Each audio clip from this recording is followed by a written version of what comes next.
Ayun, dun sa ano pala, dun sa gamot sa breathing, may binibigay ka bang kakaiba?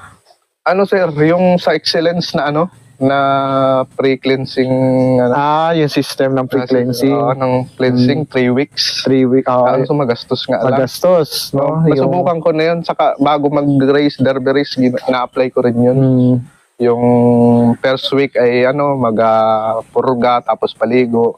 Then Flashing. pagkatapos nun, yung 3 times consecutive days na optic cancer, tapos recovery, tapos yung second week, ano naman siya, flashing, antibacterial naman.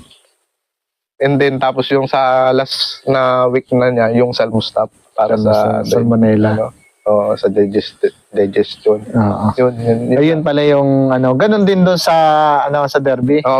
Pre-cleansing din bago. Halimbawa sir, yung nag-release